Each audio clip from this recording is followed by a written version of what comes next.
DHS for another amazing guide. Today we are doing our Sinestral Manor while I'm playing the new class, the Valkyrie. Sinestral Manor is the second dungeon that you will encounter in Tera. It's for players between levels 26 and 30 and with an item level requirement of 66 to enter. Now, Sinestral Manor has a quest line that starts around level 24 near southern entrance of Papillon by an NPC named Brook. So if you want the full experience, you should definitely do that. But like I said before, running just dungeon is the fastest way to level, but that's fully up to you and how you want to play. There are two types of mob encounters in this dungeon. First are the normal mobs. These are usually patrols, minions, and groups of 2 mobs. Easy to kill, there isn't anything much to say about them. It's the same encounter much like Bastion of Lock. They are not really any threat to you. The second mobs are the static mobs. These mobs only appear in 2 spots in the dungeon, and I'll talk a little bit about them as we get to those spots. The first spot is in the corridor after you leave the first large hall. The second spot is in the corridor before the entrance of the main chamber where the final boss is.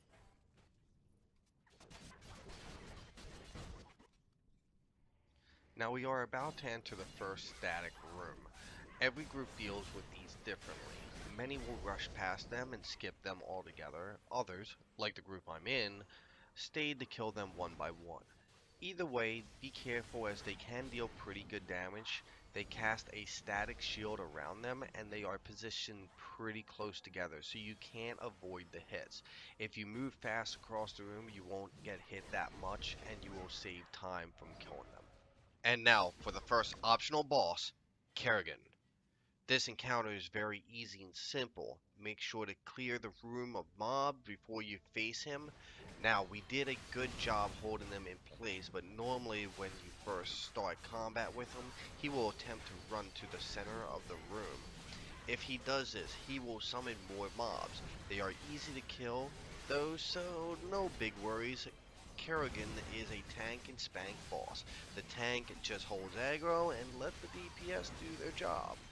We, however, did not have a tank, but he's easy enough without one. Now, Kerrigan has several abilities. First is his normal attack, which is slow and does medium damage, easy to block and dodge as needed. Next is an AoE attack. This attack deals medium to heavy damage. Sometimes it will do a knockback. It's very slow though, and again, easy to block and dodge. Next, he has a shield bubble. He will have this up for most of the battle, so keep hitting him with debuffs to decrease his armor to kill him a little faster. His last move we've already discussed. He summons mobs if he moves into the center of the hall, and that's about it. Just spank that teddy bear's butt and move on.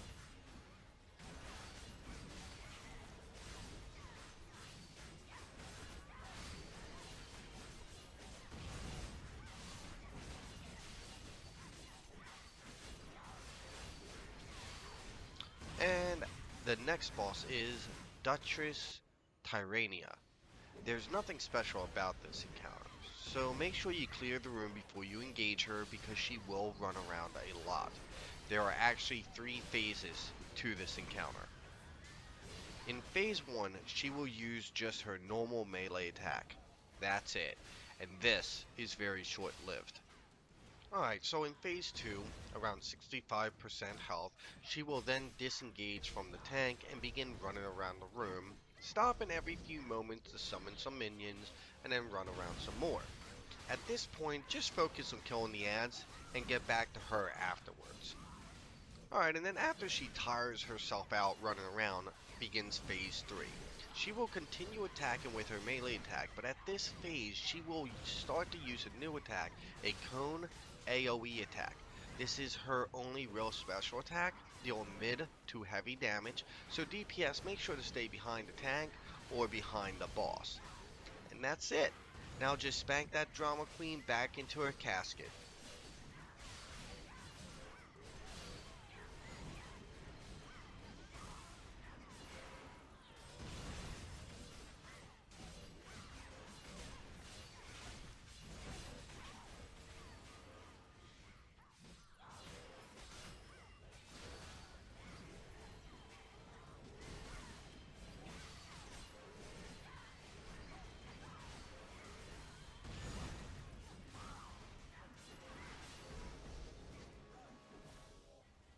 And the third boss on this great tour is Duke Valperon. This encounter is quite interesting. The boss has a lot of mobility and he hits very hard, so the blocks and dodges need to be on the ready. He does extra damage to light armor, so the tank needs to keep aggro best he can. Another important thing is his blood curse. The healer needs to dispel it fast. Everyone needs to pay attention. The Duke's attacks are fast and deadly, and if he catches you off guard, you will die. Now the Duke has 4 attacks. First is his normal attack. It's a combo of 2 fast hits. It does moderate damage, and the hit rate is quite fast. The next skill is Swift Spinning Kick. It's a combo of 3 hits. 2 are slashes and 1 is his kick. Overall, it does heavy damage, and if the kick hits you, it will knock you down as well. His third attack is an aggro attack. In some point, he will attack whoever has the highest aggro. It's a combo attack that again has 2 slashes followed by a stab. If in any case the tank loses aggro, when the Duke starts this attack, the tank needs to taunt him immediately to split the damage between him and his teammate. And his last attack is his blood curse. In some point randomly, he will cast this curse to someone. The healer has 7 seconds to dispel this debuff from their teammates before it drains their HP. Now for the second static mob. Regarding the second static mob, there are 2 types of parties there. Many groups will kill these guys, but honestly, it's not necessary. If you run down the middle, they would hardly touch you. People got into the habit of killing these guys because we used to tank the boss in this room. However, we no longer do this, so ignore them like I just did because killing them is kind of a waste of time. And now, for the fourth and final boss, Malgarios. This is a bit of a tough fight. Before you break this statue, as always, clear the whole room from all mobs. Then once you're ready, break that statue. Once that breaks, you will watch a short cutscene which I obviously skipped, and the boss will spawn. Now, for the most part, he's pretty difficult but straightforward. You tank him at the back far corner. Don't mind my party, we don't have a tank, so we just tanked him where he was.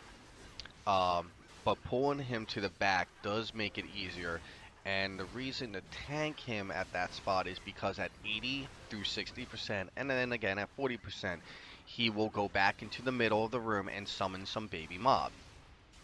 So when he moves from the tanking spot to the middle of the room, he will give enough time for your group to reposition themselves. Once he spawns the minions, the DPS should focus on the ads, and the tank should draw the boss back to the tanking spot. Bear in mind that at the beginning of this fight, two more ads will come from the previous hall to you, but because they are far, it will take them a little while. There is a chance to fight these 2 additional ads at the same time that the minions spawn, but this shouldn't cause you any real issues.